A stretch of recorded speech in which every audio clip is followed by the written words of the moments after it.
প্রিয় শিক্ষার্থীবৃন্দ, তোমাদের সামনে আজকে হাজির হয়েছে তোমাদের একটা কষ্টের বিষয় নিয়ে। সেটা হলো তোমাদের যতগুলো সাবজেক্ট আছে ওই সবগুলো সাবজেক্টের মধ্যে তোমাদের একটা কনফিউশন সাবজেক্ট হলো ম্যাথমেটিক্স।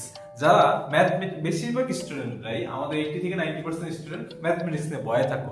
যারা এই ম্যাথমেটিক্স নিয়ে ভয় থাকো এর তিনটা কারণ। একটা কারণ হলো তুমি ম্যাথ বুঝো না, আরেকটা কারণ হলো 2 নম্বর কারণ তুমি ম্যাথ বুঝো কিন্তু করতে পারো না, 3 নম্বর কারণ তুমি ম্যাথ বুঝো তুমি করতে পারো কিন্তু পরীক্ষা হলকে প্রশ্ন বুঝো না।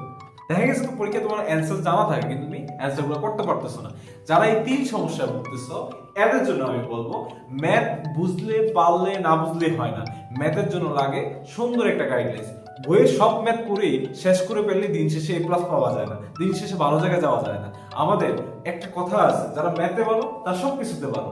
বাংলাদেশের পাবলিক ইউনিভার্সিটি থেকে শুরু করে ভালো ভালো জায়গাগুলোতে যাওয়ার জন্য অন্যতম সত্য হলো ম্যাথ। তো যারা এই ম্যাথে দুর্বল থেকে যায় তারা দিন শেষে সব জায়গায় দুর্বল থেকে যায়।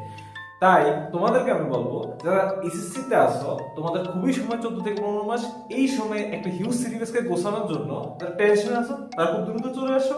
আর যারা এসএসসি তে আসো বিশেষ করে এসএসসি তে তারাই দুর্বল থাকে যাদের এসএসসি তে সিলেবাসটাতে দুর্বল থেকে যায়। তাই তোমাদেরকে বলবো যারা এসএসসি এবং এসএসসি তোমরা যারা ম্যাথে ভালো করতে চাও, ম্যাথকে সহজভাবে বুঝতে চাও, তারা খুব দ্রুত চলে আসো।